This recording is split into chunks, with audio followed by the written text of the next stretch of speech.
All right, you guys. So I've owned the iPhone for about a couple months now, and I've always been an Android guy. And I gotta say, these freaking, I'm starting to understand the way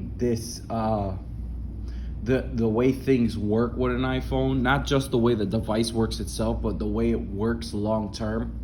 Working with this company, having a product from this company, especially a phone. Maybe I'm not really too sure about the laptops or the tablets or any of that, but I know for a fact that with the phones, it's almost rigged so that you buy another one. It's like you have this battery percentage on it, and like I said, I've had this phone for about 5 months now, and already the battery percentage is at 97%. There should be no reason why that after 5 months of me owning this phone, the battery's at 97%. No reason at all. It should still be at 100. Regardless if I'm charging it all the way to 100 or if I'm letting it die to 0 or any of that mess. Because even when I took some people's advice and I started only charging it to 80, and then when it drops down to 20, you charge it back up to 80, that kind of bullshit. Even when I was doing that, it's still dropping. It's almost rigged for you. I can't just keep one iPhone and push it, 8 to 10 years. I can't, because there's plenty of other phones out there where you can do that, and this ain't it. And really, I don't understand what makes Apple such a product that people are like so drawn to it. What is it about this product that everybody's so drawn to? Because honestly, at this point, I'm starting to think it's just a bunch of hype. I'm starting to think that it's just because it's an Apple product, and that's it, regardless of how good it was made or how crappy it was made. Okay, like they could come out tomorrow with another iPhone, and iPhone that will charge that takes 3 hours to charge and it dies within an hour, and I'm pretty sure a lot of you out there would buy it just because it's an Apple product. I mean, you see how how crazy that sounds?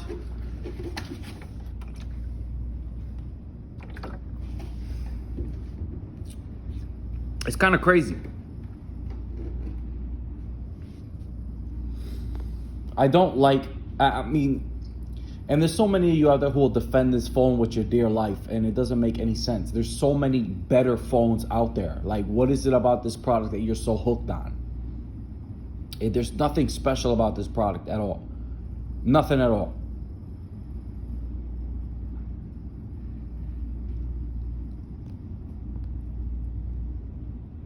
There's nothing that great about it, honestly. But anyways, yeah, that's my intake about this phone. Camera quality, I mean, it's good, but I've seen better. They're at this point in time, they're all looking the same. The moment the 12 came out, they all started looking the same, all started having the same shape. There's nothing different, it's all the same junk.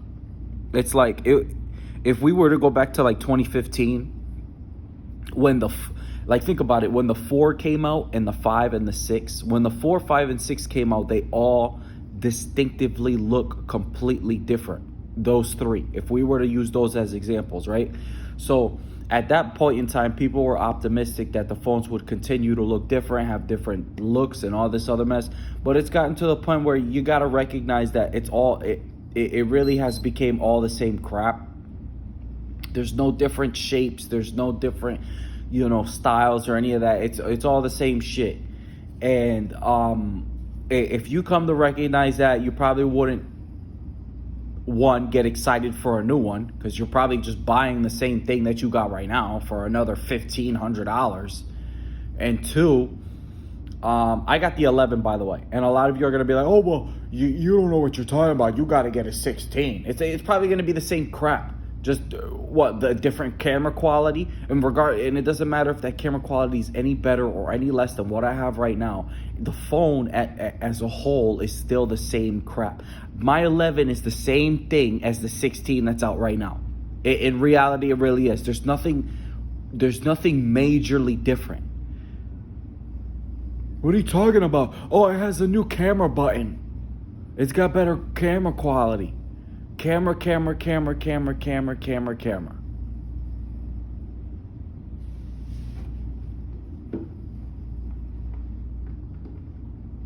There's nothing special about this phone.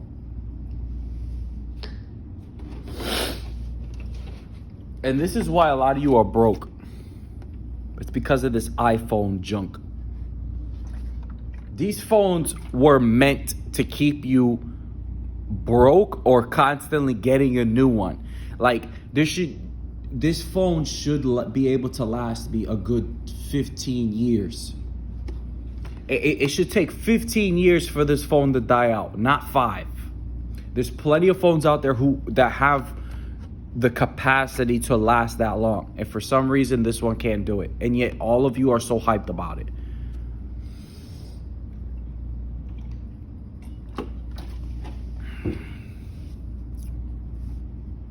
Yet all of you are so hyped about it.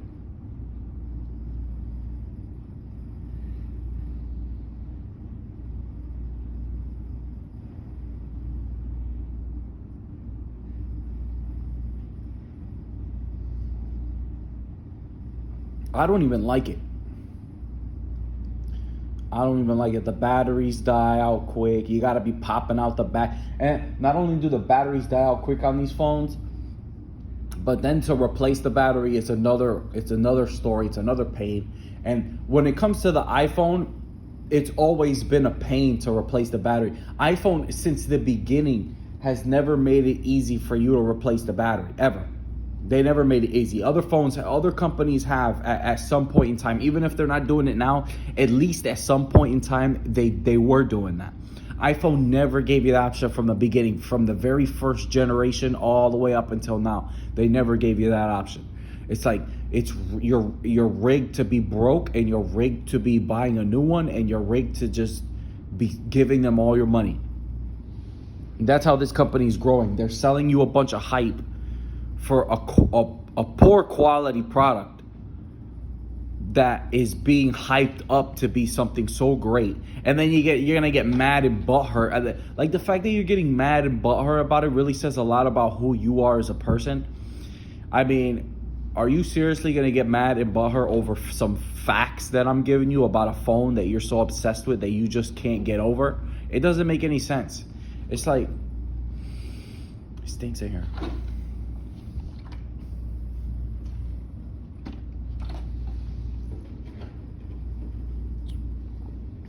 It's all the same crap. Like, how is it that you guys haven't realized that at this point? How is it that you haven't realized that it's all the same junk? They changed. You're literally paying $1,500 to $1,200 for the same junk. And then a lot of you out there are struggling, and you're like in the trenches, and you're struggling, and you're still buying this junk. You won't accept the fact that you're broke and you gotta buy something that doesn't have all this ridiculous, mindless hype, but actually is built to last longer and have better quality. And I'm not gonna name other brands. I don't have to put those brands out there. I don't need to do that. We're talking about Apple right now. You're living in the ghetto, and you're broke, struggling, and you're over here thinking about buying a $1,200 iPhone with money you don't have, and you wonder why you're broke right now. And then by the time you finish paying that iPhone off, and by the time you finish paying that iPhone off, the battery level on that iPhone is probably going to hit 80% or 70%. And at that point, you're going to have to get another one anyway. So you're stuck in this constant loop of buying a new phone and making payments on a phone. That's the problem with this iPhone junk. That's the problem with this iPhone stuff. You're not thinking financially. And I find it crazy because I'll talk to other people about other phones they have, and I'm genuinely interested in what kind of phone they have that's not an iPhone. And they act like they're ashamed that they don't have an iPhone. I mean, what's up with all this ridiculous hype over this junky phone? And then they're not built to last. The batteries suck. The front and the back is made out of glass. So that's just more crap you have to fix. You know, I mean, you can't walk around with this thing without a case, without worrying about it breaking or something major happening to it. You gotta be like real careful with it. Like when I first got this 11, I got this 11 for $200, brand new. You know, I bought it when I decided I decided to give Apple a chance and see what it's like to own an iPhone, a modern iPhone.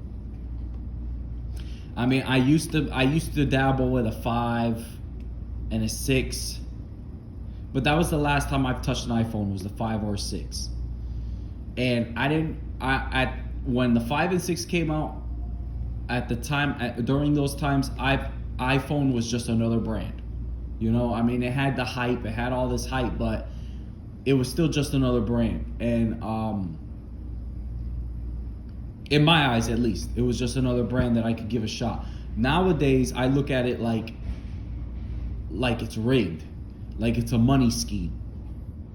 Because this phone is supposed to be modern technology, even if it's from 2019, from the moment Apple started back in 2011, is that when the first gen came out? So you had from 11 all the way up to 19. Was it 11? I'm not sure, but whenever it started all the way up to now, you can't tell me that throughout all that time you couldn't come up with a way to make the battery last longer. You couldn't come up with a way to make the phone more durable, more reliable. In fact, you guys did at one point when the 5 and the 6 came out, because the back of the 6 is like made out of metal or aluminum, which is more durable than this glass back 11. It's like they're doing it intentionally. They're doing it intentionally to keep you broke. So I still don't understand why you buy this crap. And the SE, right? Let's use the S. The SE is supposed to like sort of mimic a 6 or something like that. Is it like supposed to mimic the 6 or the 7? But the 6 and the 7 had an aluminum back. So even then, even with this modern mimic mini version of like the 6, because when the 6 and the 7 came out, they were kind of like smaller size. Now the iPhone has grown into like this larger phone. So, but they threw the SE in there so that you could still get the feel of what it was like to have like those smaller kind of iPhones, you know, the smaller ones. But even those smaller ones, like the SE, have a glass back. You know, they won't throw in an aluminum back like they did with the 6 and the 7. And then every year they come out, they're always taking off a feature and making you pay for it. Like, there should be no reason why iPhone doesn't have an aux cord. Even if they decided to sell all their products with wireless this and wireless that, it should still have an aux port regardless. Even if you sold everything wireless, it should still have buttons, it should still have an aux port, it should still have a home button, it should still have buttons on it. Even if it had the capacity to completely operate without the buttons, because you never know when those buttons or when that aux cord will ever come in handy. You just never know. So they want to take that ability of handiness, they want to take that handiness away from you and then make you pay for it with some ridiculous adapter or something like that. And yet people still go out and buy this junk. It's mind-blowing. You know, but I'm going to say this right now. This is probably going to be the last iPhone I buy ever. When this phone dies, when the battery gets too low, if I can't just replace it myself, I'm in my bedroom for like $10-20, I'm going to just junk it. And even if I can replace the battery, I'm probably still going to go out and get something else.